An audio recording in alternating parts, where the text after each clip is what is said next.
Minnesotans have a special connection with the arts. Minnesotans are 20% more likely to attend arts events than people in other states, and 14% more likely to become artists, dancers, and musicians. Minnesota thrives because we place a high value on creativity. Why do 82% believe it's important to have the opportunity to express themselves creatively or to experience the creativity of others every day? Because when we support the arts give back.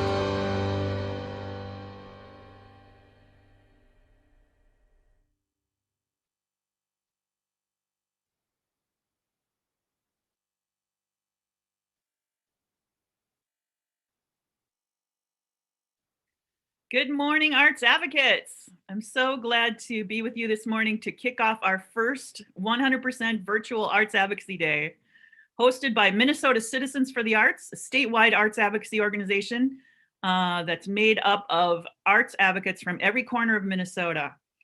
Ordinarily, we'd all be at the Capitol this morning, gathering at the Historical Society's auditorium to have a rally and talk about what our plans are for the day and what the political situation is at the Capitol. And then we would gather into teams and march up the hill to the Capitol and meet with legislators all day. And of course, because of COVID, that's not possible. COVID has affected advocacy in the same way it has affected everything else. And so we are doing it all online, and we have a bunch of fun surprises for you this morning. The plan for the week is to have this rally this morning, talk about the political situation, give you some facts and figures to make your case in a little while, have a demonstration meeting with legislators performed by MCA board members, which is really fun. And then we're going to have meetings with legislators via Zooms for the next 4 days. And I think at this point we have well over 100 meetings scheduled for the next 4 days, which is astonishing. I'd like to start out by thanking Mark Albers, Minnesota's operations manager, and our 2 interns, Jennifer and Kiana, who have spent the last month putting together this very complicated logistics Olympics in putting together all these meetings for us. So the message of the day is, please support the law that dedicates 47% of the Legacy Arts and Culture Fund to the Minnesota State Arts Board and Regional Arts Councils, and support the governor's request for the general fund for the arts. So it's a lot to say, but we'll talk about what that means as we go along. And we'll have Larry Redmond talk a little bit about what's going on at the Capitol today. He's our lobbyist and longtime lobbyist and political strategist, which we are very grateful for. Later on this week, on Thursday, we're going to have a seminar that looks at when will audiences return. A big survey was done in both Greater Minnesota and the Metro of arts attendees to look at when they will be willing to return in the midst of this COVID crisis. Lots of really interesting and useful information for people in the arts, so I urge you to attend that. And then on Friday, there will be a happy hour, and I'm retiring in a couple weeks, so there'll be a little bit about my retirement at that. And so it's going to be fun. It's going to be interesting. We can't wait to see what lessons we learn in doing this this way this week. So we're going to open up as we usually do by singing America the Beautiful. And we have a guest singer, Maria Jetty, a very well-known opera singer who's going to lead us in singing America the Beautiful. And since no one can hear you, I urge everyone to sing along. All right, thank you.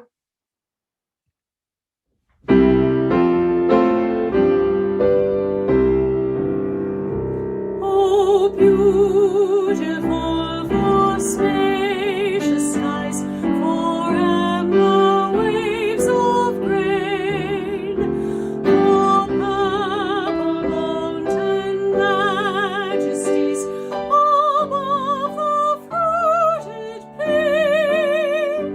America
Hello, everyone. Governor Tim Walz here. I'm happy to welcome you, although virtually. Thank you for your creativity and flexibility in transitioning this important event into a virtual format. Your dedication to advocating for the arts is essential to ensuring our cultural institutions and artists continue to thrive. The COVID-19 pandemic has impacted the lives of Minnesotans across the state, but with limitations on museums, theaters, galleries, and other venues, it has hit the arts community particularly hard. The arts have a unique ability to bring people together and are so vital to the fabric of our state. After this extraordinarily challenging and divisive year, the arts have an incredible opportunity to unite and heal us. We need that power of the arts now more than ever.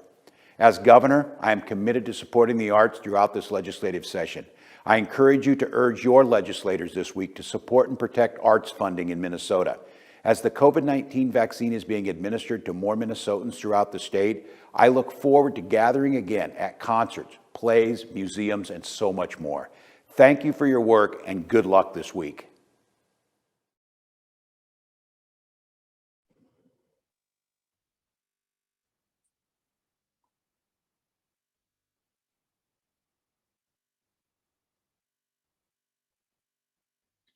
Good morning. I'm Larry Redmond, the lobbyist for Minnesota Citizens for the Arts. And as Sheila explained a little bit ago, I'm going to just take a couple quick moments, just talk about what's going on at the legislature, but more importantly, to honor two very key people for many years in our efforts to support the arts in Minnesota. This is the major budget appropriation years for the state of Minnesota. Between now and the end of May, hopefully maybe even into June, hopefully not, the state legislature and the governor are going to be adopting a $50+ billion budget for the state of Minnesota over the next 2 years. Part of that are the appropriations for the State Arts Board and Regional Arts Council system that we all benefit from, that we enjoy, but more importantly, the 5.5 million people in Minnesota benefit from and enjoy because of the very great work that all of you do in supporting our artistic needs of our public. Today, as you're going around the legislature, you're going to hear about a revenue forecast that's going to come in a few weeks, probably next week, probably February 26th, known as the February forecast, which will be a clue, an outline actually, to the legislators as to how much revenue they can expect over the next 2 years. That's a crucial moment in the legislative process. It's the key for the appropriating that they're going to be doing, and you're going to hear about that as you go today. What's important is that we stay on our message of supporting the general fund appropriation of the State Arts Board and Regional Arts Council system, and of course, protecting the 47% statutory dedication in legacy. Now, this is a particularly fun moment for me right now, because this happens because of all the good work you do, but it also happens because of efforts of some key legislators who do an awful lot of work with their colleagues and with all of us. And we want to make a special award to two of them today who have been crucial and helpful to the arts for many years and are particularly important right now and continue to be. We're blessed that we have two legislators from two different parties, one a Republican, one a Democrat, one from the northern part of Minnesota, one from the Twin Cities, but both who know that arts are central to Minnesotans' hearts and need to be supported. They're both great outdoors people. They're also people who both love and support the arts. So it's appropriate that they chair the legacy committees in respectively the Senate and the House. First, we have our highest award that we give to any public official is what we call the Standing Ovation Award, the Standing O. We've given it to very few legislators, I think only one actually. And it's a special award that we consider very, very important and something that we do not do every year. We give only to people who we think have been particularly important. These two legislators, Representative Leon Lilly and Senator Kerry Rude, have clearly fit that particular standard.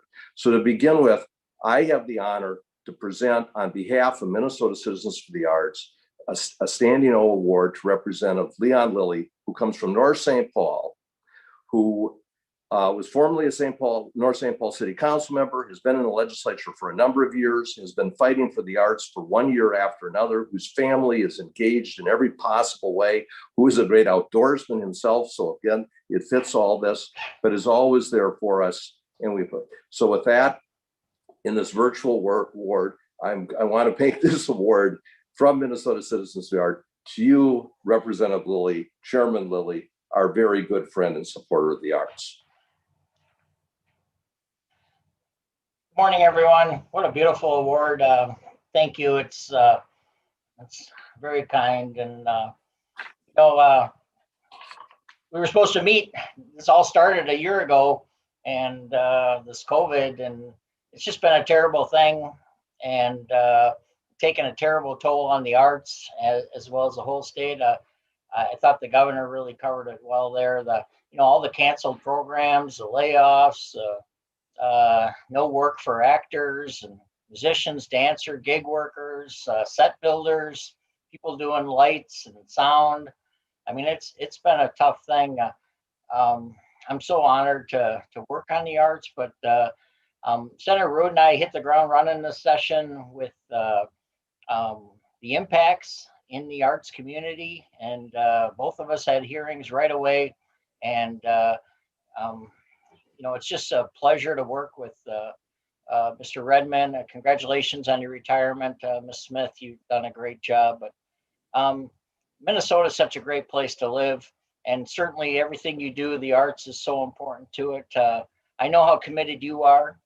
We're committed in the House. The speakers made it clear that we're committed to the arts community and doing everything we can, and we're going to support you. I'm going to support you, and again, thank you for the award. It means a lot, but we're so blessed to have a great arts community, and I'm just happy to do my little part. Thank you very much. Very honored. And Representative Lilly, we're blessed to have you in every possible way. A few years ago, I had the pleasure of getting to know Senator Kerry Ruud from Breezy Point, Minnesota, actually because largely of this particular work.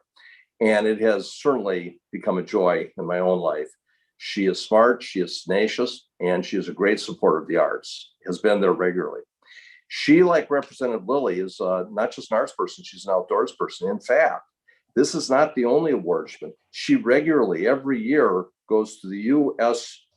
Snowshoe Championships, and she always wins the gold. And this is a major competitor. Now, anyone who can handle snowshoeing in Minnesota certainly can handle getting the arts appropriations through the Minnesota legislature. And she has, again and again, a great champion of our cause. And so again, it is my honor, as it was with Representative Lilly, to make this award virtually to our very great heroine, our friend, Senator Kerry Ruud from Breezy Point. Senator Ruud. Good morning. It's so delightful to see you all, although I know that you're happy you didn't have to trudge to the Capitol today in the 40 below, but I really miss seeing you. This is so special to me. I love the outdoors and I love winter, and this sculpture is just, it's beautiful. It reminds me of the snow. It's awesome. Thank you so much. In 2016, I was given the honor of chairing the Legacy Committee. I took over from Senator Cohen, who has been a great mentor to the arts, and we miss him in his retirement and wish him well. But the first time I met you all was at the History Center, and I was just blown away by all the people there, thousands of people there to talk about the arts and to advocate for what they love. And so I never realized when I first met you all there that you would have such an amazing impact on my life and teaching me about the arts and sharing the arts. I've been into people's homes for coffee where they talk to me about what they love to do the most. And it's been just a really exciting adventure for me. And I made the pledge in 2016 and in 2018, and I'm going to make it again here today, to honor the 47% for the arts. It is so incredibly important to do that we remember that that's what needs to happen.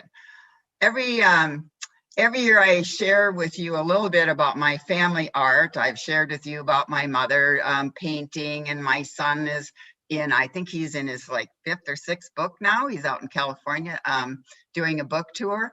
But now I'm in a different stage of my life. So I was going to just show you this. This is my stage of life now. Oops, how can where did I go? Okay, this is called grandma art. And so this is so this is a future artist from my family. It sits in my office here. That's little Evan. And so that's where it all starts. We appreciate it all, from the smallest artist to the oldest artist. So thank you so much. This is an amazing day for me, and I appreciate it so much.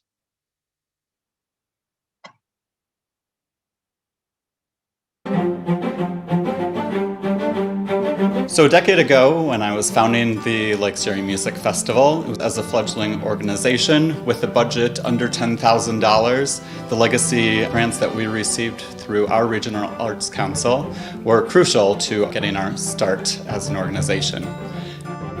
We go into the public schools, serving 2,500 K-12 students every year. And during the summertime, when we have international artists in town, we have them go outside the walls of our concert venue and into the community, reaching kids with public library performances, going into the Crow Wing County Jail for multiple performances every summer. We lead a creative songwriting workshop for victims of domestic abuse.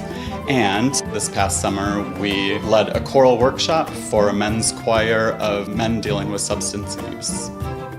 Now, 10 years later, we're one of the largest arts organizations in northern Minnesota, and the legacy funds are still very important in helping us bring our nationally renowned concerts to the Lakes area, as well as carry out our education and outreach activities.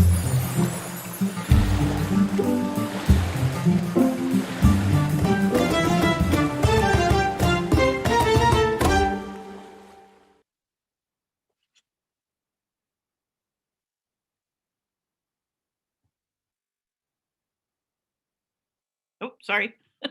I'm on. So I thought I'd give you some of the real brass tacks about how this week is going to work. So first of all, we need to talk about the terrible impact that the COVID crisis has had on the arts in Minnesota. Gathering people together in community for experiences and education is the lifeblood of the arts. And almost a year ago, March 15th, 2020, those gatherings suddenly stopped.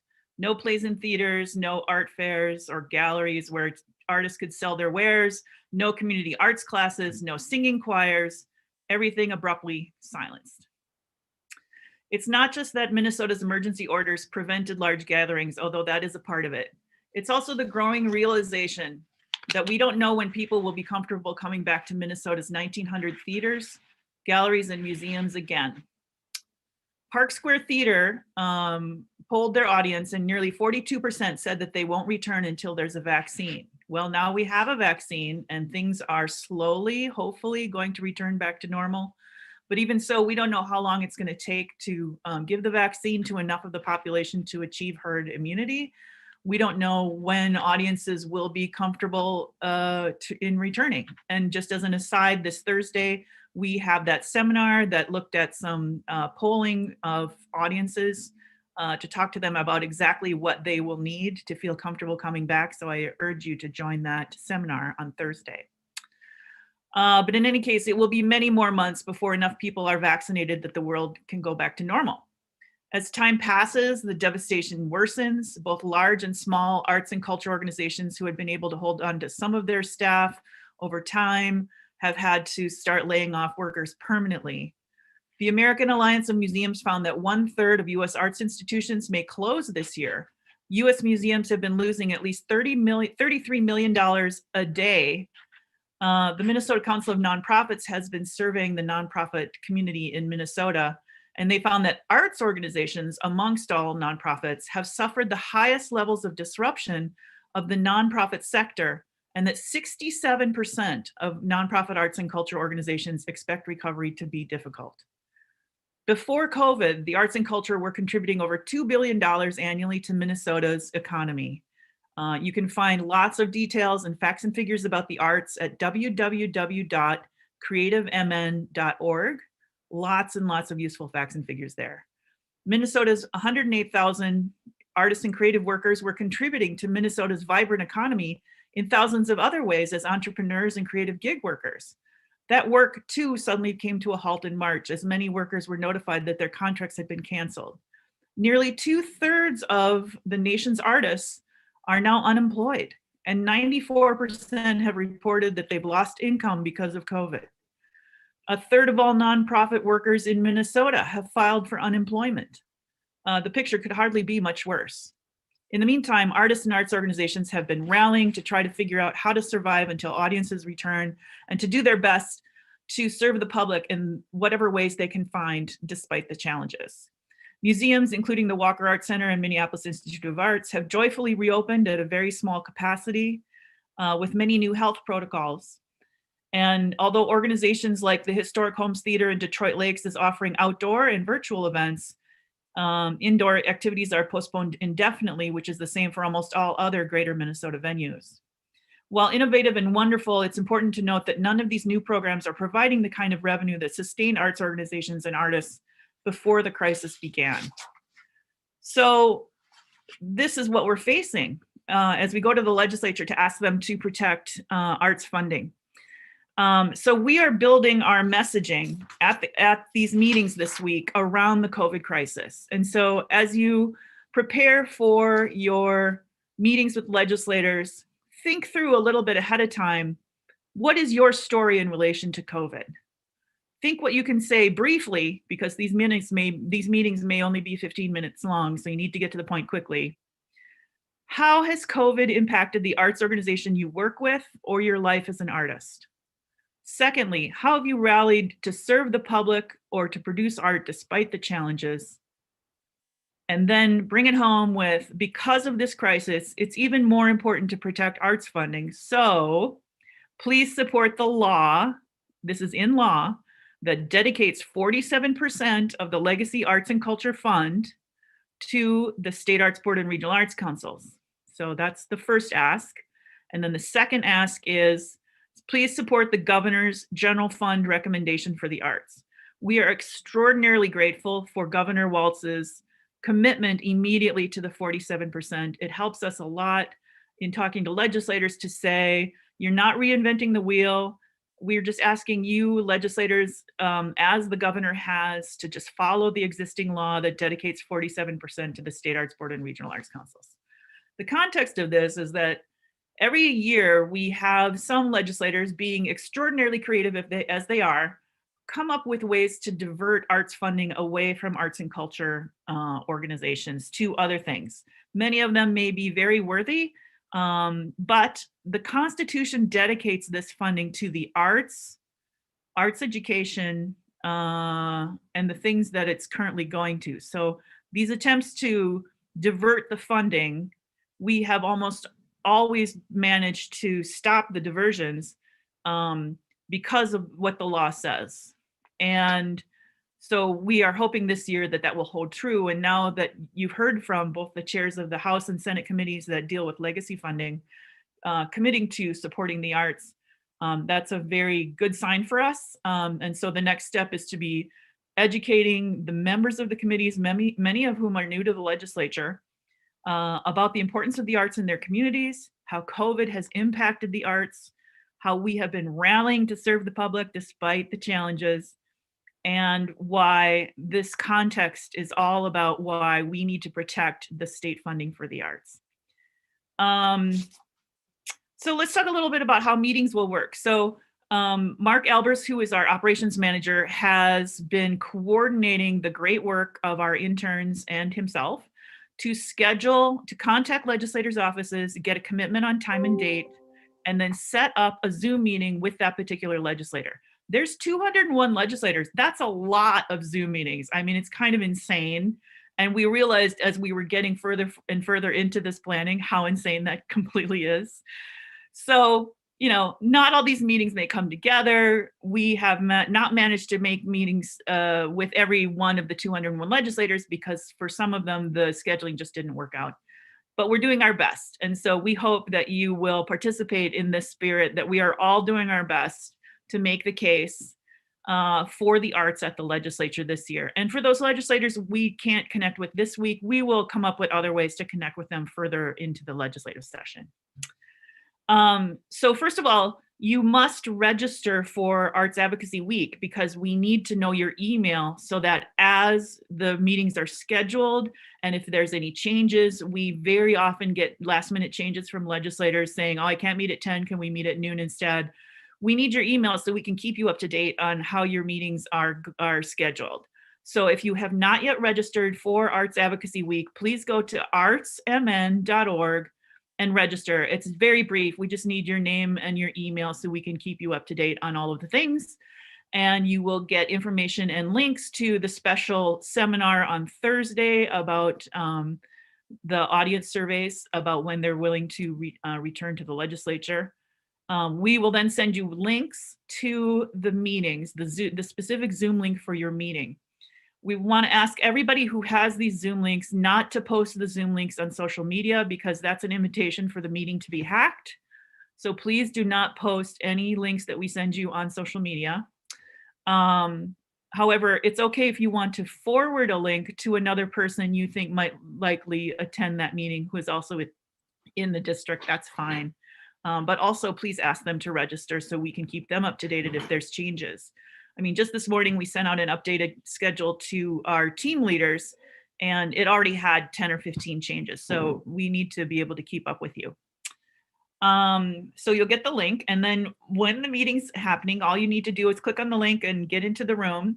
And we're trying to have at least 3 people on every meeting who are the organizers. So one person will be the tech host who is just making sure that the Zoom works. The second person will be sort of the social host and the leader who will introduce themselves and the message of the day and ask the rest of the attendees to introduce themselves and kind of guide the meeting. And then we'll have a third person whose job it is to watch the chat and make sure if there's any questions they get asked to the legislators and vice versa, just to help the conversation move along. Some meetings may only have a few more people than our base 3. Some meetings may have 100 people. And if you've attended the in-person Arts Advocacy Day, you know that the teams vary wildly in size. I mean, there's a couple of South Minneapolis teams that could have 150 people. So you'll just have to kind of wing it when you get into the room, but always go back to telling that story. Here's how COVID has affected us in the arts. Here's how we've rallied despite those challenges. And that's why we need to preserve and protect arts funding from the Legacy Amendment and the General Fund. So the bottom line is the more people, the better. Ooh, why has my face gotten suddenly so huge in my camera? The more people, the better. So if you know of somebody else who might be willing to attend your meeting, please feel free to share that link with them via email. But please ask them to register also so we can keep them informed as things change. So that wraps up kind of the in-depth description of what's going to happen. I urge you to stick through this meeting this morning. Between 10 and 10:30, there will be a sample meeting held by MCA board members pretending to be legislators, and that should be some fun. So if you are really curious to see how it might go, I would urge you to wait for that. And then also at 9:30, I'll be covering some facts and figures about the arts. And concerning facts and figures, you know, you don't want to go into a meeting with too many numbers in your head, because really the conversation should be a social conversation with back and forth with the legislator, not reading things, not just citing statistics, but really telling your story. But it's always helpful to have at least one fact that you think perfectly demonstrates whatever thing you're trying to explain. So, you know, I'm always saying the arts and culture sector in Minnesota has a $2 billion annual economic impact. I mean, that's something we've figured out through Creative Minnesota, or that 24 million people attend arts and culture events a year. And because of COVID, all of that was shut down. And I think we're part of the solution.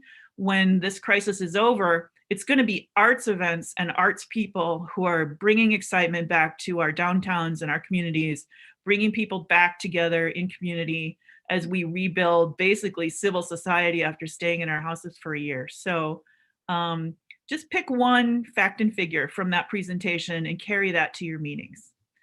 All right. I think I've covered all the things. So next, we have some hellos from great art supporters on the federal level, Senator Amy Klobuchar and Representative Betty McCollum. So here we go. Thanks.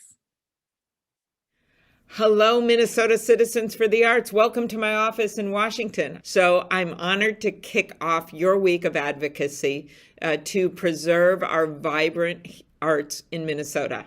It's great to be with all of you virtually, of course. I wish I could see your faces, but I do want to congratulate Sheila Smith, your great executive director, for 25 years of service and dedication to the arts in Minnesota. And good luck, Sheila, on your retirement. You know, when T.B. Walker first displayed his art collection, he opened it up to the public, literally welcoming people into his home. And that kind of says it all. And it's the tradition that you have carried on to the present. He was proof, and you are proof, that in Minnesota, art is more than just something to look at. It is something that brings us all together. From Winona to Wilmer, from urban photography to Minnesota's rustic landscapes, great art can be found throughout our state. And it is the thread that connects our communities. Whether it is a tiny theater company in Lanesboro, okay, I love seeing plays down there, or maybe at our neighbors in Fargo, whether it is the Guthrie Theater, whether it is big nationally known art museums, or whether it is just a tiny art museum where people in the community are so proud that community members are displaying their own work. That's our state. And like you, I know how important it is to empower the arts in every community. If you want support for the arts, you make sure that people respect and know about the arts everywhere in our state and in our country. That's why I support both the National Endowment for the Arts and the National Endowment for the Humanities.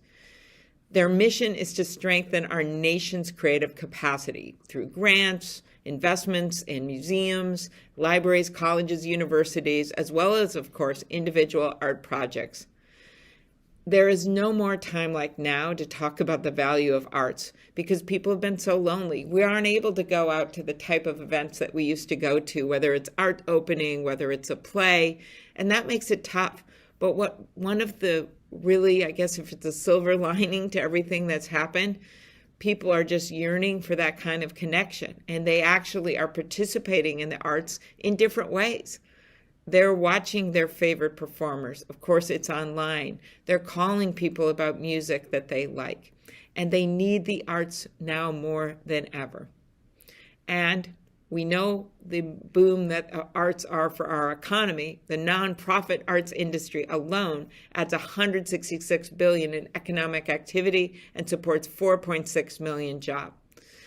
So what I've been doing is to preserve our performance arts, in addition to our museums and the like, by making sure that our live entertainment venues, including our nonprofit theaters, make it to the other side of this pandemic.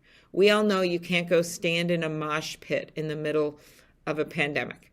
And these venues were some of the first to close, and they'll be some of the last to open for safety's sake. That's why back earlier in the summer, I introduced the Save Our Stages Act with Senator John Cornyn of Texas. From the very beginning, when Dana Frank, who's head of the National Independent Venues Association, our own First Avenue, the owner, she called me and she said, we're not going to make it through this. You know, we're not like Ticketmaster or Live Nation. You know, we don't have the Saudi funds investing in First Avenue here in Minnesota. So I joined forces with John Cornyn, who's a conservative Republican from Texas. We're really happy about honky-tonk bars and country western because he had different reasons that he wanted to do this. But we came together, and from the beginning we said we're going to make this bipartisan. If possible, we want to include zoos and museums and all kinds of other nonprofits. We started asking for $10 billion. We built a grassroots movement thanks to Dana and all of you across our country. And the next thing we know, we had literally the leaders of both parties sign on to the bill. We had to up the money because we had added a number of other institutions to be included, like museums, and we literally were able to pass this as a moment of joy. And to quote Minnesota's own Bob Dylan, from times they are changing, come senators, congressmen, please heed the call. Don't stand in the doorway. Don't block the hall. In the end, no one blocked the hall because of the energy we had behind this bill. When a lot of bills fails, we made it through.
Good morning.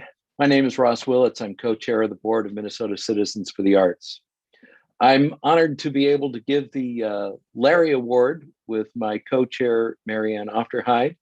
The Larry Award is given annually by MCA to an unsung hero in arts advocacy in Minnesota. This year, we're singing the praises of Faye Price. Faye has been on the MCA board since 2008 and served as board chair 2013 to 2015. Faye is the co-artistic producing director and the co-center director of Pillsbury House and Theater in Minneapolis, where she's helped to lead the transformation of Pillsbury House, a 135-year-old community service center, and Pillsbury House Theater, a 27-year-old professional theater, into a one-of-a-kind center for creativity and community. She has performed on many national stages and is a founding company member of both Mixed Blood Theater and Penumbra Theater, where she remains a company member. Faye directed the world premiere of Nina Simone, Four Women at Park Square Theater, A Crack in the Sky at the History Theater, and most recently, The Watsons Go to Birmingham 1963 at the Kennedy Center. Awarded the very first August Wilson Fellowship to study dramaturgy and literary criticism, Faye received her graduate degree from the University of Minnesota. It's our distinct honor to present this year's Larry Award to Faye Price. Congratulations, Faye. Thank you.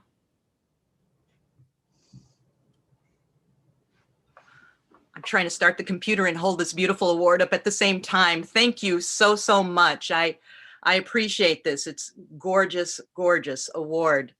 Before I start to show my appreciation, I do want to take a minute to acknowledge that I am on unceded Dakota land, and that the Dakota and Ojibwe people, as well as other indigenous people, continue to live on this land today despite genocidal efforts and forced removal. I believe that we need to learn, protect, and honor the history and the people of the places we each individually live in. And that's what I hope to do by those remarks today. And what I also hope to do is, again, thank you for this very heavy and beautiful award. You know, this was supposed to come to me last year. This actually is a 2020 award that I was supposed to receive at Arts Advocacy Day last year, but we all know what happened then, and it's coming to me today, and I appreciate it. I appreciate being a member of the arts community in the state of Minnesota. I love the state. I love the arts that go on in this state, and I want to continue to support the arts as much as I can. I discovered as president of the board that Minnesota is heralded nationally in terms of their support of the arts, in terms of the artists and their activism, and the fact that you're here today and wanting to talk to legislators and supporting the arts and asking for the money that is in law and reminding folks that we need to keep this support up, I think is evidence of what kind of arts community we have. And especially in the face of such a horrible year in 2020, I just want to encourage you all to stay positive, know that this will pass, and the arts are going to help this pass, help us, help the world through this terrible series of crises that we're living through. So do the work, folks. Don't take the arts for granted. And thank you very much for my Larry Award. It means a lot to me. Thank you.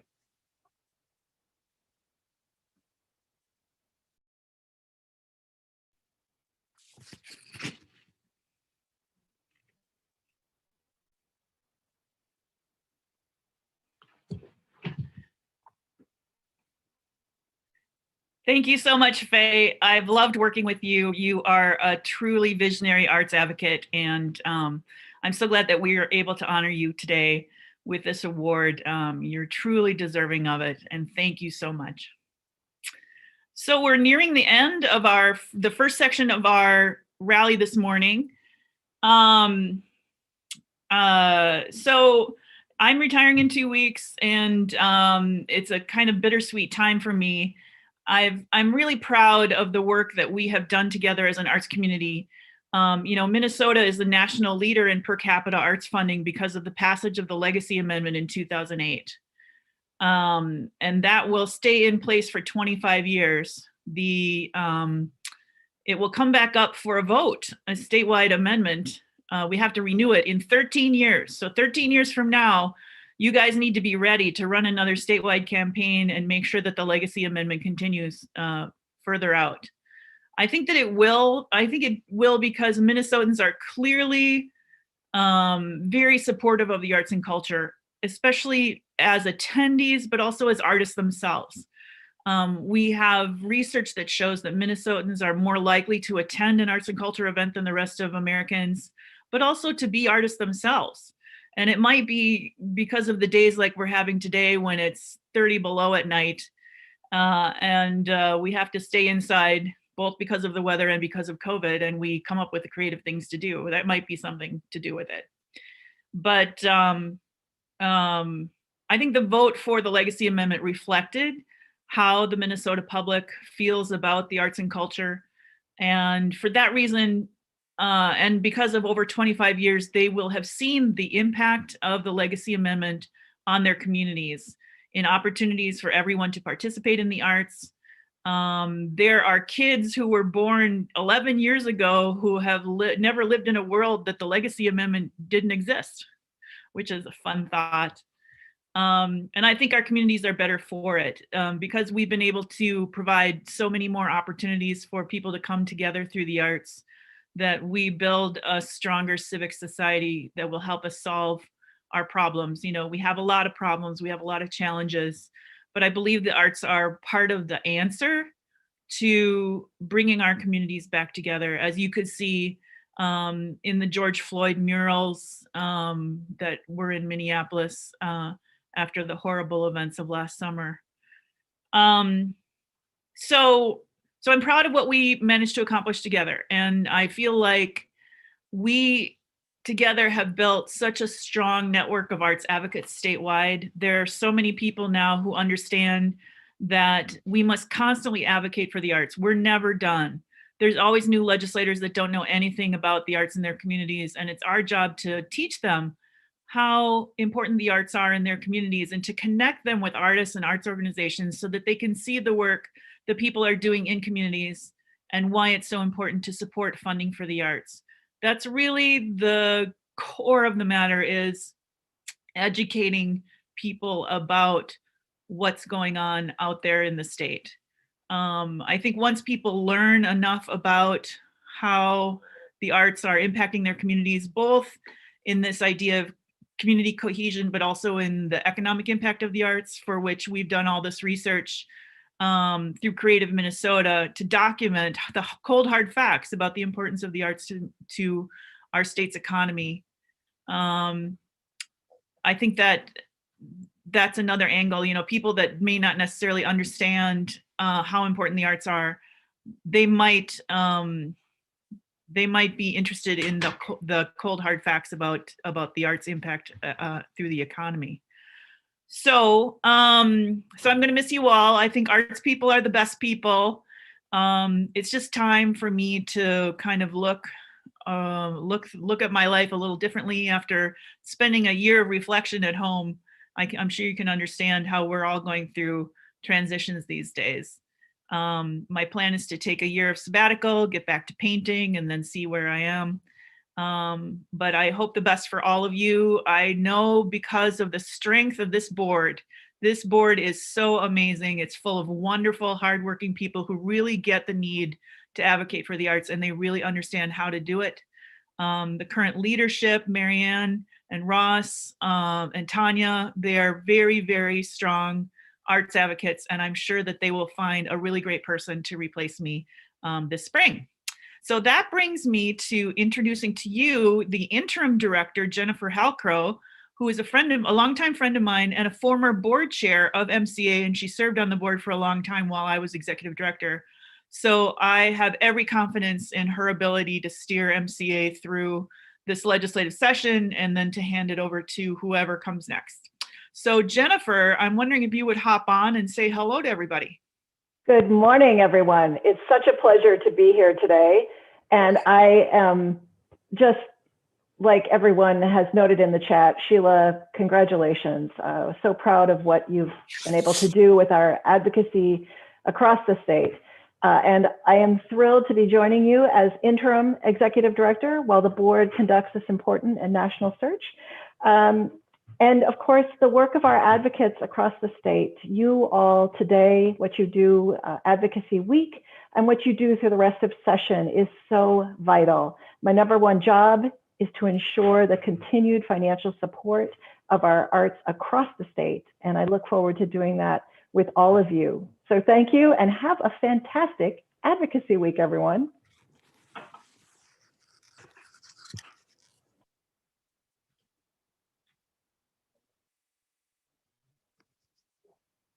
All right, so here we go. We are about to get launched for Arts Advocacy Week.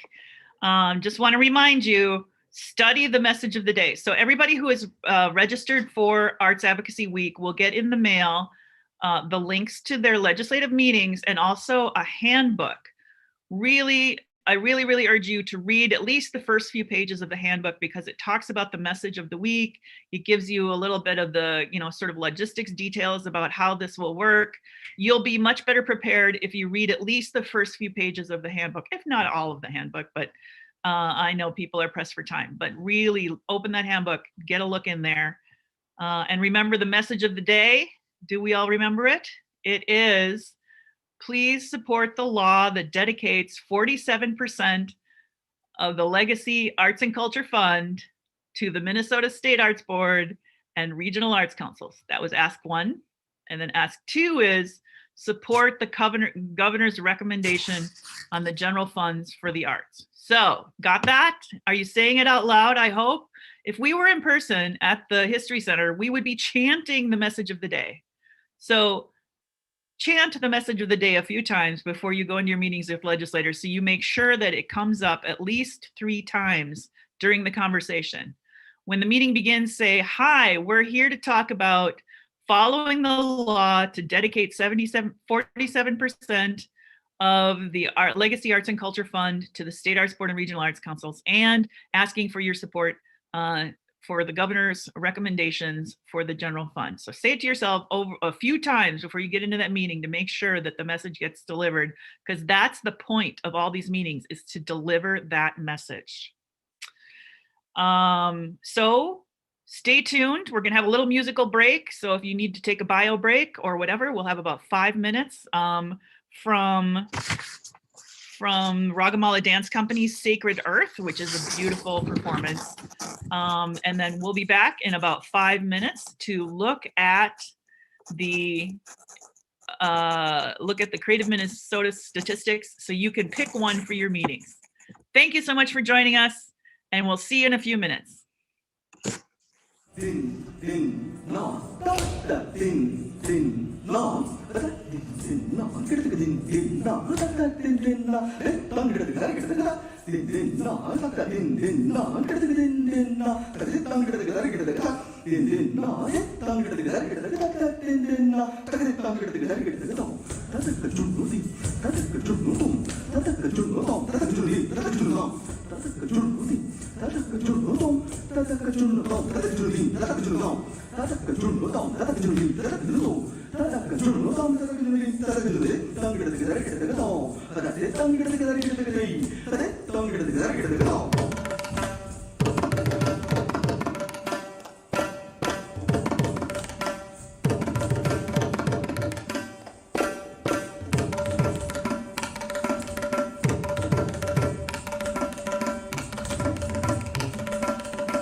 No matter where you go in Minnesota, you're going to find great arts organizations and working artists making a living and supporting their families as artists. The Legacy Amendment has really given it a nuclear boost.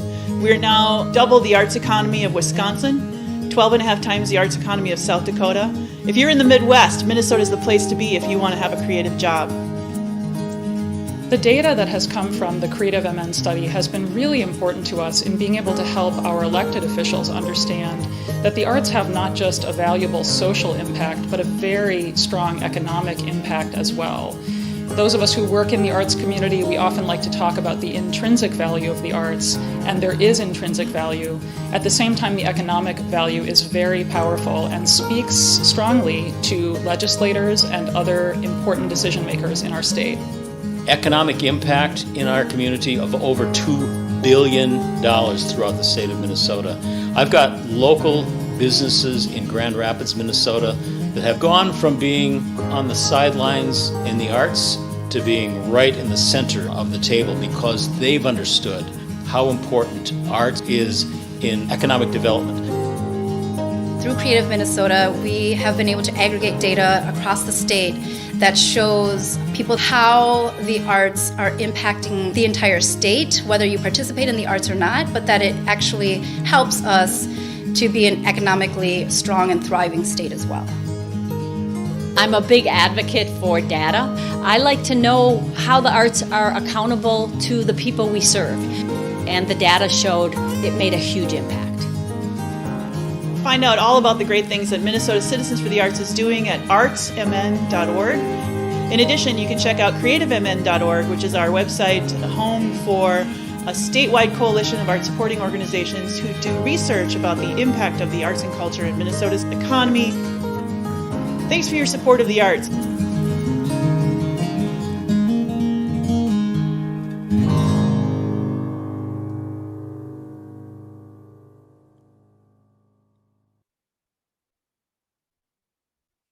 Well, you can tell that that video was recorded previous to COVID times.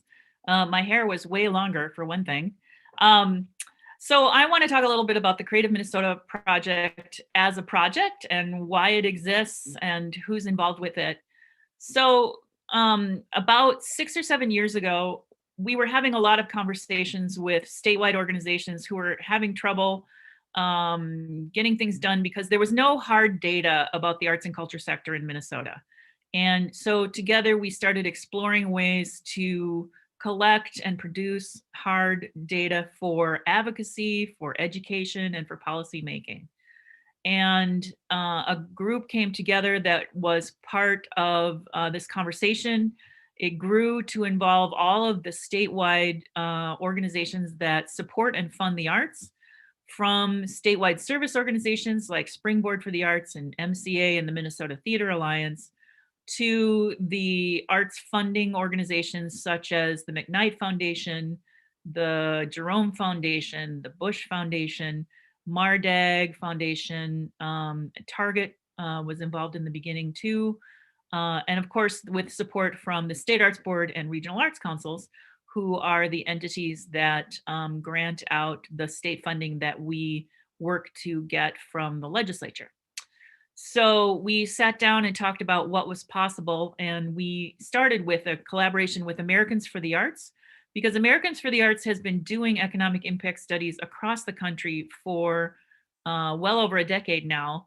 And they're a trusted partner, and their procedures for figuring out the economic modeling that underlies all economic impact studies and for conducting economic impact studies in communities, because they do the same procedures across the country, it makes our numbers comparable to the numbers found for other states and other communities. So, you know, everybody in Minnesota loves comparing Minnesota to other states.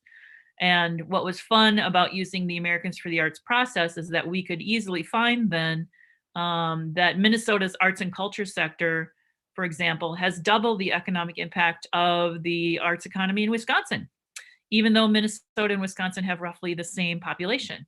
We have 10 to 12 times the arts economy of Kansas, of North Dakota, of South Dakota. So Minnesota is really the center of arts and culture in the Midwest, as we define it. The Midwest is, of course, centered around Minnesota. The group has been continuing to work together. The first study in 2015 was just arts and culture organizations' impact, because that's how Americans for the Arts does their work. But we were able to expand beyond that in 2017 to look at the lives and economic impact of individual artists and creative workers in Minnesota. So if you're really interested in facts and figures about artists, it's the 2017 study that has a lot of that. In 2019, we expanded again to look at arts education with the Arts Education Data Project. Along the way, we also found other sources of data for public opinion polling about the arts in Minnesota and how Minnesotans tend to be much more active in the arts, both as creative people, as artists themselves, as dancers, as singers, as painters, you name it, wood carvers, quilters, etc., than other people around the country, and how they attend the arts to a greater degree than people around the country. So that's a quick rundown on the Creative Minnesota studies. All of the studies that have been produced are available at creativemn.org. And on creativemn.org, you can download the latest version of the study and also the previous versions.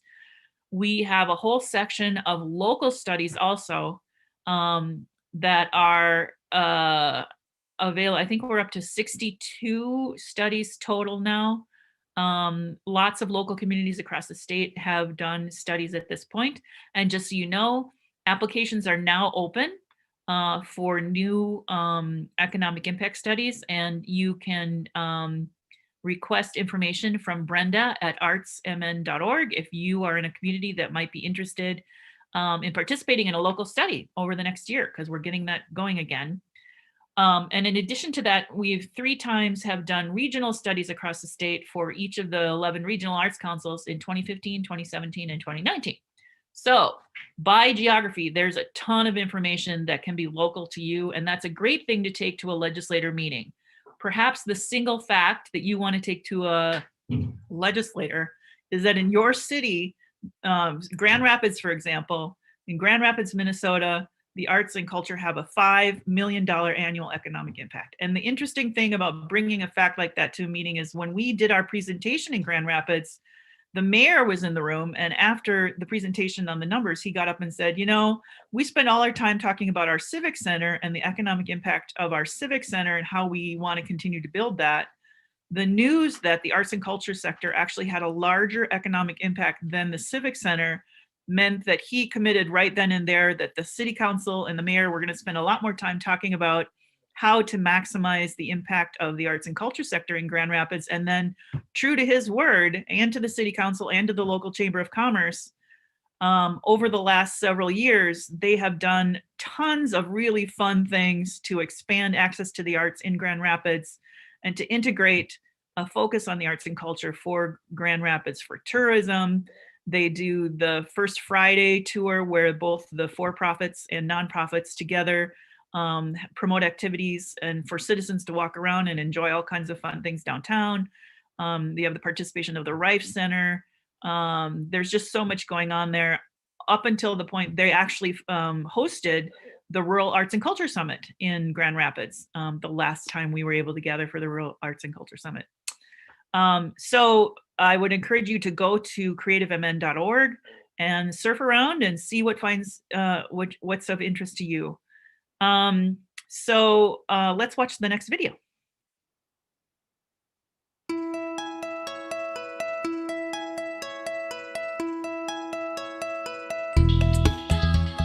Access to the arts is important to young people because it makes students more successful.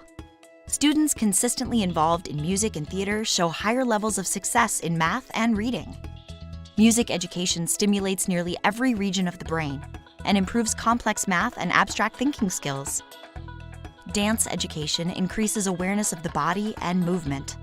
Drama education inspires empathy and understanding of others. Music training has been shown to reduce the achievement gap. Students with arts involvement performed better in standardized tests, had higher GPAs, and were far less likely to drop out of school. Why do 91% of Americans believe that the arts are part of a well-rounded education? Because when we support the arts give back.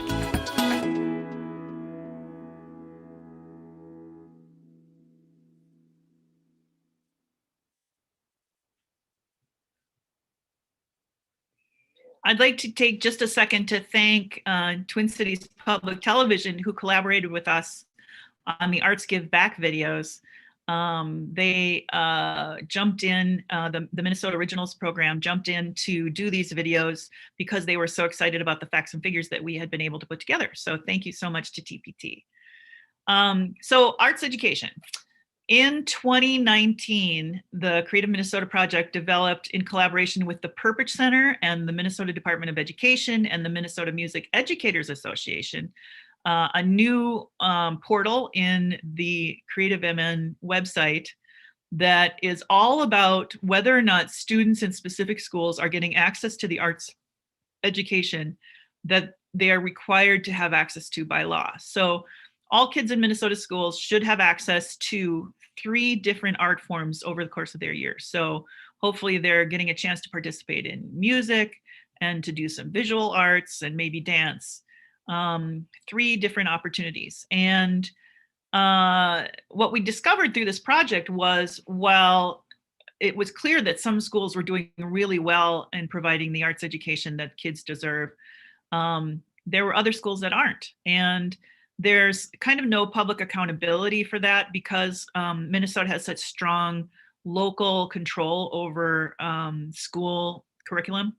So another problem was that a lot of schools had not actually reported into the mandatory reporting system about what they're offering to their students. And so the Arts Education Data Project is a early attempt to get our arms around what is available for students, who is reporting the data and who isn't reporting the data, so we could encourage schools to get their reports in so we can get a better idea of what percentage of students are getting the arts education they deserve.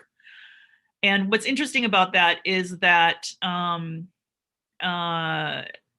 unless more schools are reporting whether or not kids are getting access to the arts education in schools, we can't get our arms around what percentage of students are not getting what they're supposed to be getting, and therefore directing attention on making sure that schools increase the opportunities for students. So if you're an arts education advocate and you're curious to know whether or not the kids in your school are getting what they should be getting according to law, I would encourage you to go to creativemn.org, go into topics, and pick arts education, and that will open the portal to all kinds of interesting analysis of arts education in the schools. Okay, next video, please.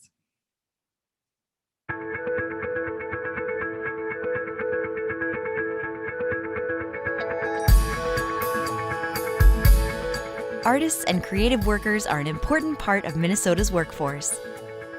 And attracting and retaining creative people is important to Minnesota's future. More than 108,000 Minnesotans make their living as artists in every corner of the state. Not only are they starting small, innovative businesses every day, their work contributes $644 million to our economy. Why do 91% of Minnesotans believe that people who create art are contributing something important to the communities where they live? Because when we support the arts give back.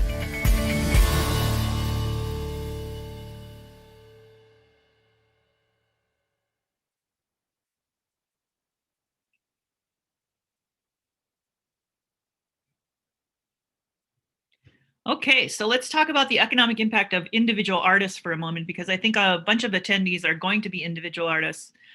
If you're really interested in data about individual artists, I would encourage you to go to creativemn.org and download the 2017 study, which had a huge section just about individual artists. We surveyed Minnesota's artists across the state, and we got a huge number of responses. I think it was like 6,000 responses to the survey, which makes the results of it pretty good. And it also reflected, by and large, the demographic spread of the Minnesota population. So it was pretty good. You know, no data set is ever perfect. But the fact that Minnesotans were so willing to participate in this survey really set us apart on the national scene, because Americans for the Arts has apparently tried to do individual artist economic impact studies with other states, and they couldn't get artists to respond, so they had to give up the effort. But here in Minnesota, 6,000 artists participated.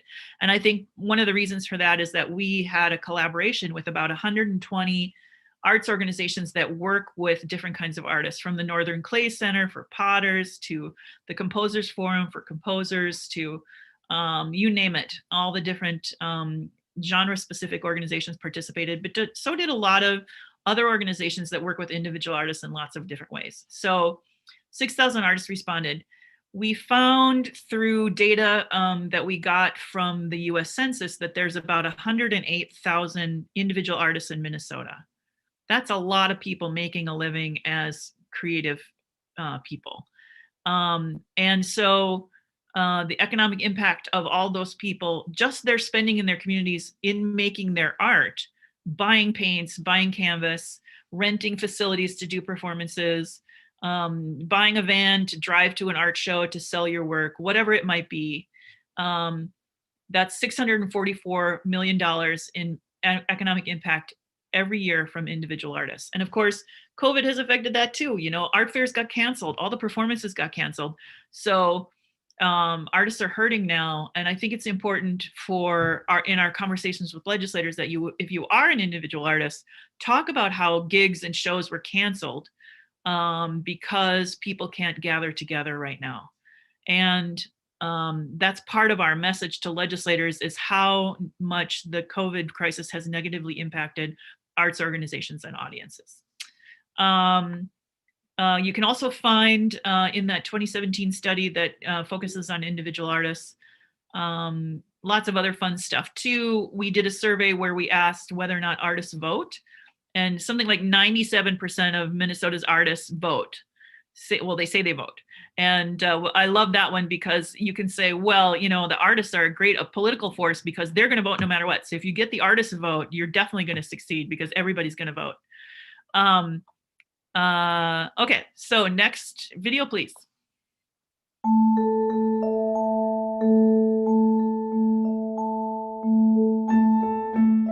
In Minnesota, the arts are more than $2 billion of our state's economy. Arts and culture nonprofits pay workers and support local businesses. Artists and creative workers are local businesses, building good things in our neighborhoods. Audiences attending arts events are spending more money in our communities, buying gas, paying for parking, dining in restaurants and bars, and shopping along the way. They spend nearly $23 per person per event, in addition to the cost of their tickets. The arts make an economic impact in every region of the state. Minnesota is the arts epicenter of the Midwest. Minnesota has double the arts economy of Wisconsin, 11 times that of North Dakota, and 12 times the arts economy of South Dakota. Why do 70% of Minnesotans believe that arts and culture are an important sector of our economy? Because when we support the arts give back.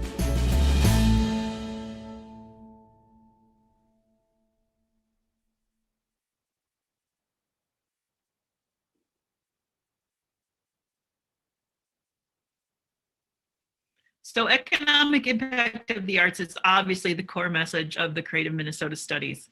So if there's only one fact that you bring,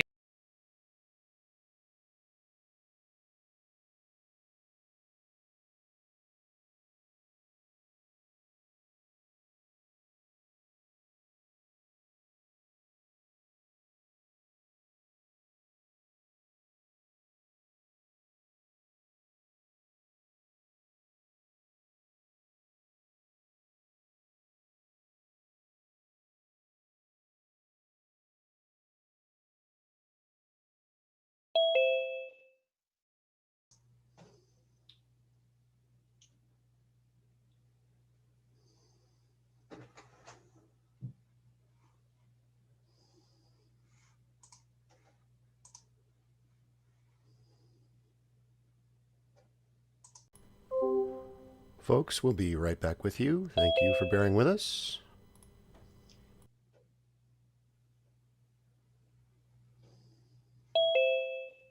what happened there? Yeah. What did happen?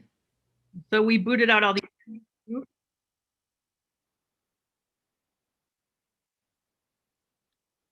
Was it our MCA Zoom account? Oh,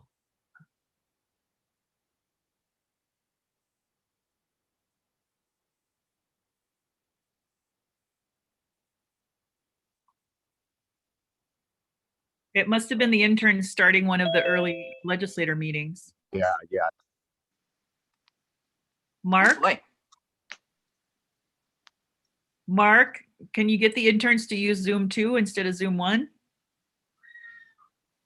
The attendees are going to.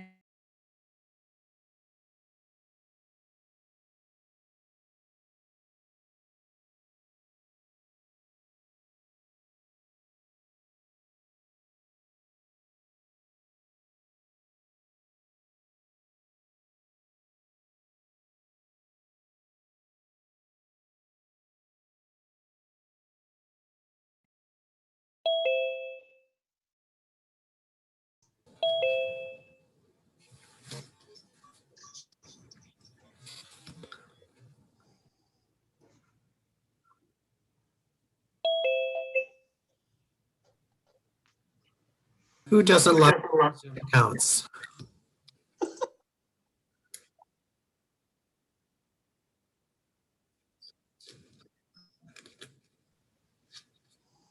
Well, that was fun. Never a dull moment in the arts business. Technology. Are they kicking us out again?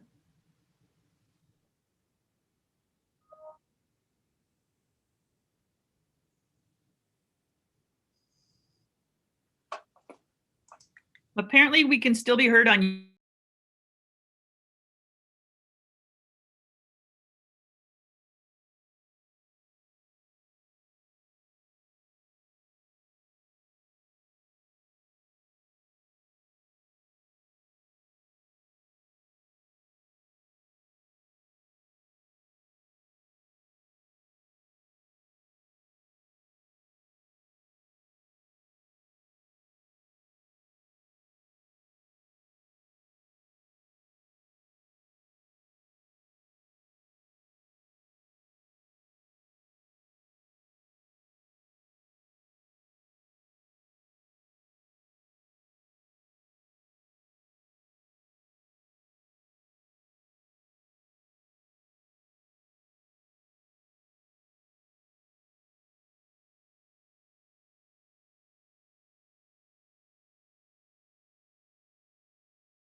Okay. Hi, everybody. Sorry about that. I suppose it's too much to expect that when you're doing 201 Zooms plus webinars, et cetera, that you would not have technical difficulties at some point. And we okay. Hi, everybody. Sorry about that. I suppose it's too much to expect that when you're doing 201 plus webinars, et cetera, that you would not have technical difficulties at some point. And we okay. Hi, everybody. Sorry about that. I suppose it's too much to expect.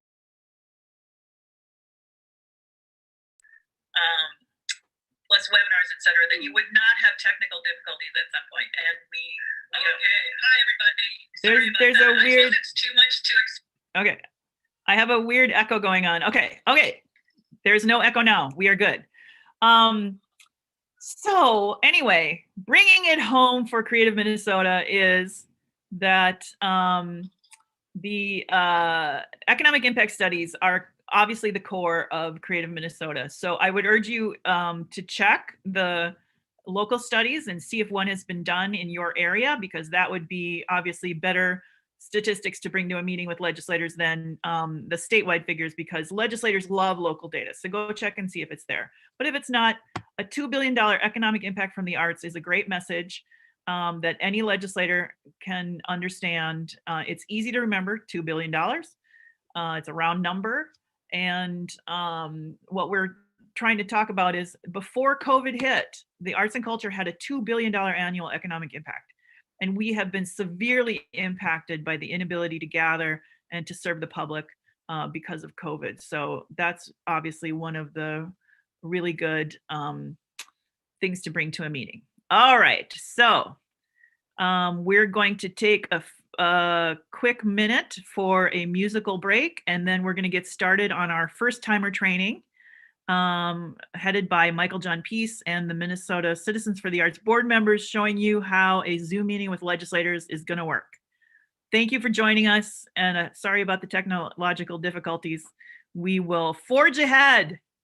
Good luck with your meetings with legislators, and thank you so much for joining us.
All right, thank you so much, Mankato Symphony, and thank you, arts advocates, however you're accessing us online, whether you're seeing it live today or looking at it later before your scheduled legislative visits.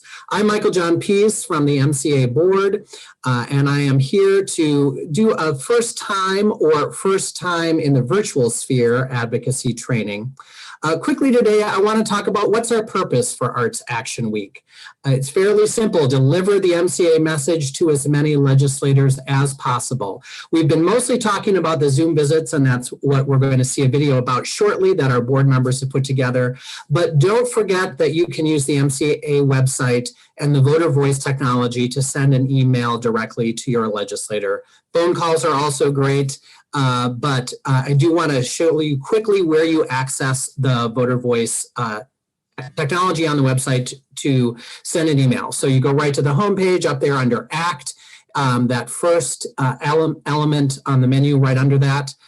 Click there for current issues, and that's going to take you right through when you click on Advocacy Week to the chance to send an email to your legislator. You'll notice when you get there, it's going to be pre-populated with some language in the message of the day, but personalizing it, adding your own story is the best way. So just quickly, that next slide will show you what that's going to look like when you get to Virtual Arts Advocacy Week. And there right on the right, you have your interface to send an email. So think about doing that as a thank you up after a visit, or just do it right after this meeting if you want to make sure you reach out to your legislators in case, as we've proven, technology gets in your way for the visit.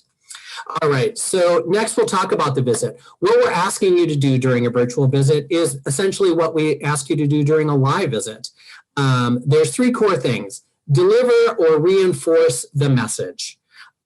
Be ready to reinforce the message or deliver it in case the team leader for some reason can't. You know, the call drops, they get frozen. That's why we want to make sure everyone talking to a legislator has the chance to know the message.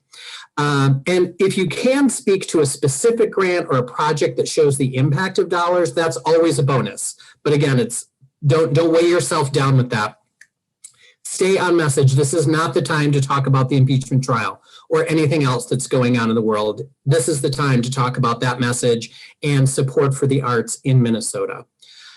Secondly, make the struggle real. Offer a story about how COVID has impacted your work, your organization, but do remember everyone is struggling. We're not the ones who have it the worst, but do make the struggle real.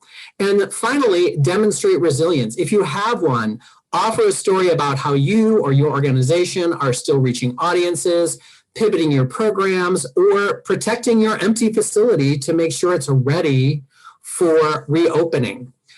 So deliver, reinforce the message, make the struggle real, demonstrate resilience.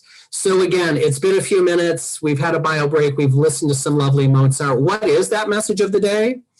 Please support the law that dedicates 47% of the Legacy Arts and Culture Fund to the Minnesota State Arts Board and Regional Arts Councils. And please support the Governor's General Fund recommendation for the arts. If that's too much of a mouthful and suddenly you're the one on the Zoom call to deliver, protect the 47% and protect the general fund appropriation, right? That will do it. But go ahead and note that in your handbook if you've got an email with the handbook, or write it down quickly, or pin this on your video.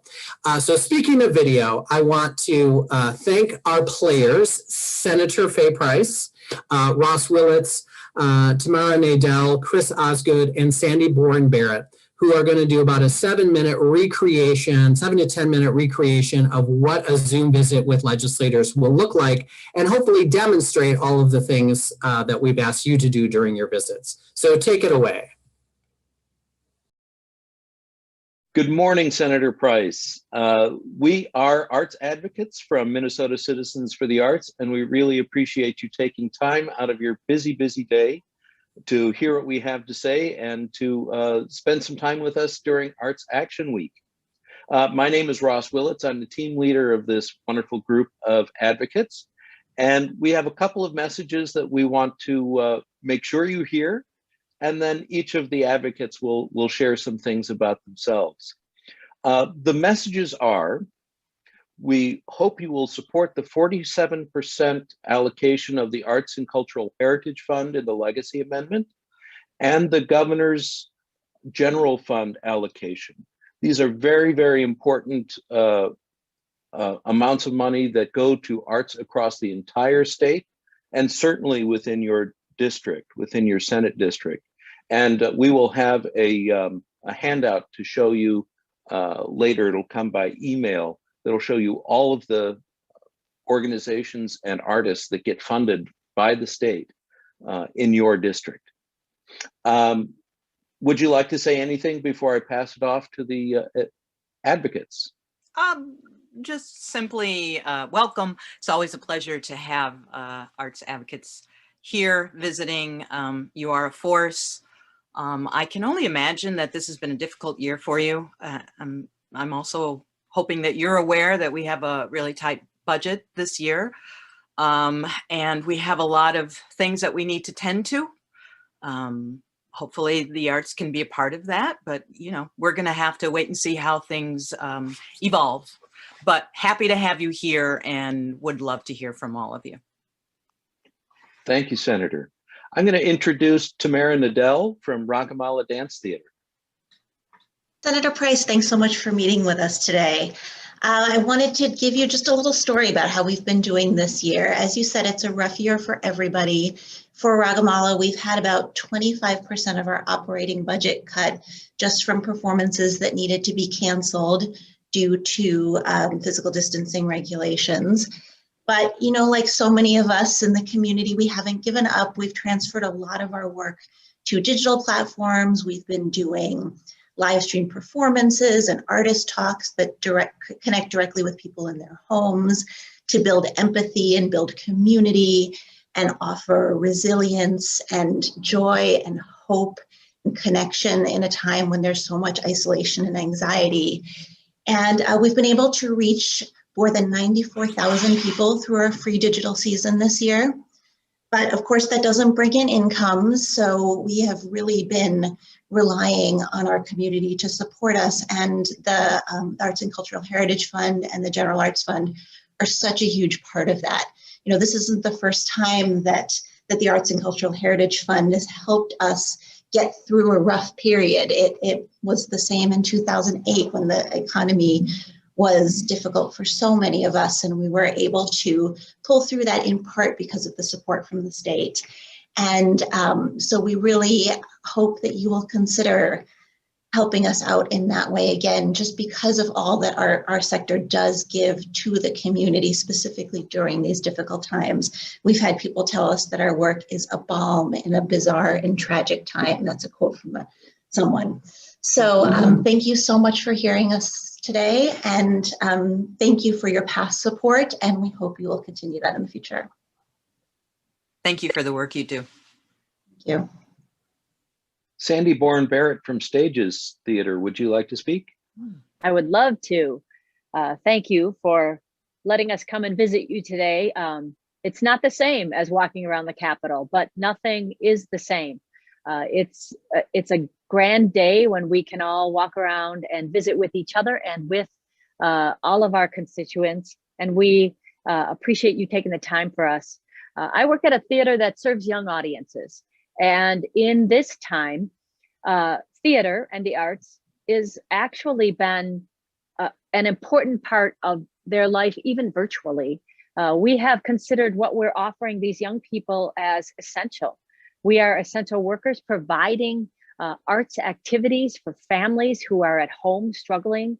They're teaching their kids from home. They need opportunities for their kids to experience the joy the arts bring.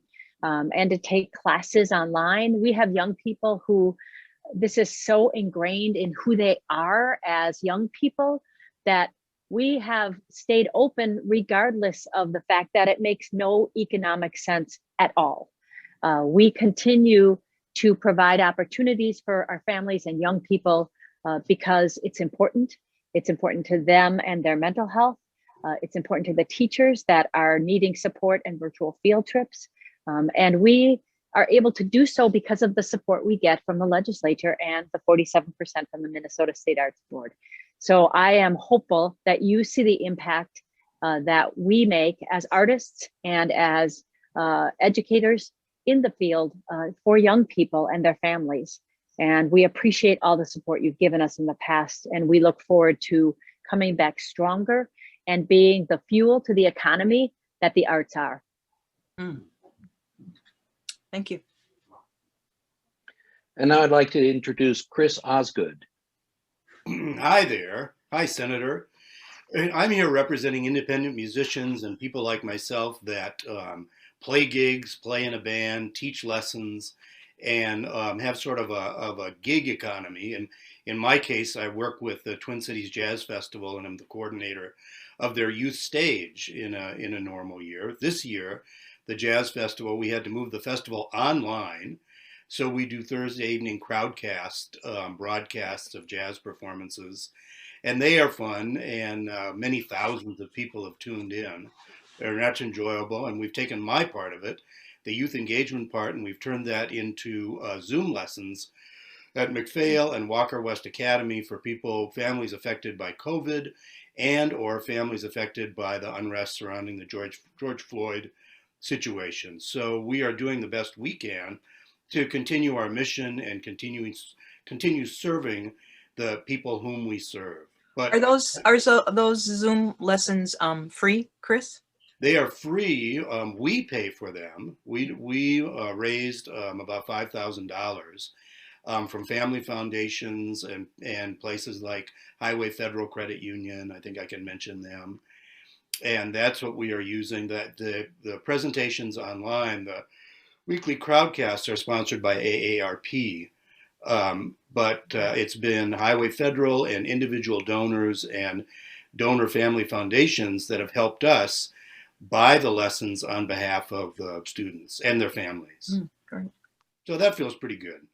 Yeah. That being said, we look forward to doing what we used to do and that sharing that live experience with kids that are interested in getting into jazz and careers as musicians. And I also will say that we look forward to sharing aerosols with our legislators when we get to do that again. But we're happy to be here in this format today. Thank you. Great. Thank you. Thank you. Well, you're all doing great work. Who could have predicted that we would be in this place? I love the way that all of you have,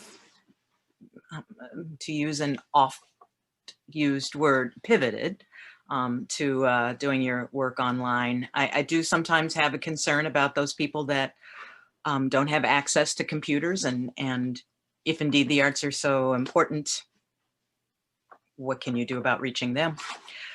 But it's really good to see you all and to hear what you're doing.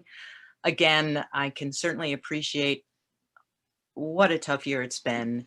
And hopefully we can continue this funding. I know that I will be doing what I can to continue the funding, and I hope that we have enough support so that all of the funding continues to reach you and the wonderful work that you do. So thank you.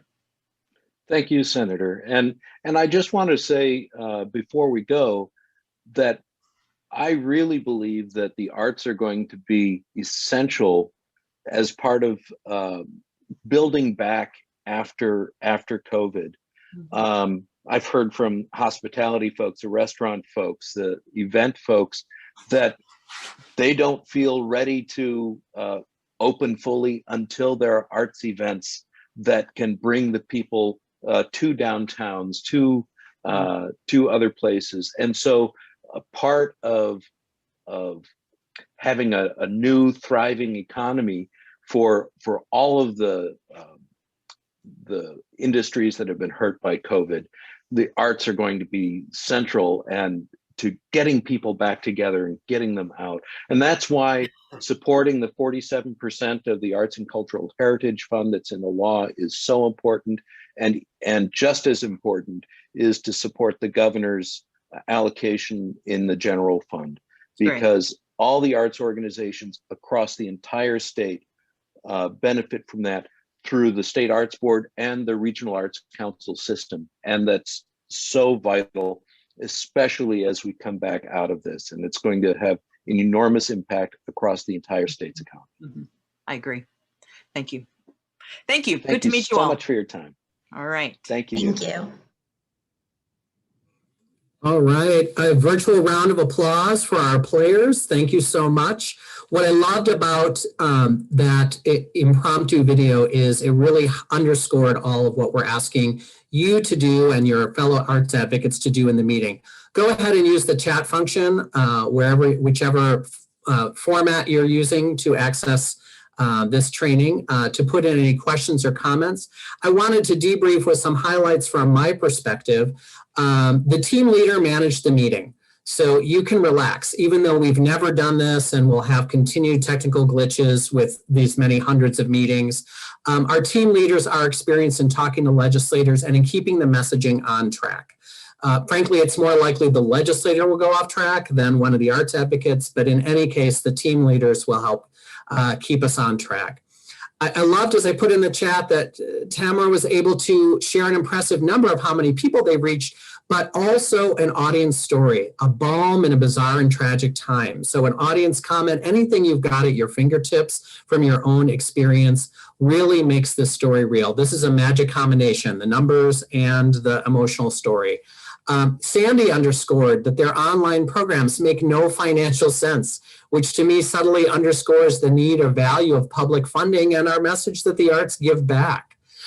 Chris had a great story of how the funds for a youth concert stage had to be used in new ways to reach youth, and they had to do individual private fundraising on top of that, but it really highlighted the responsible use of funds.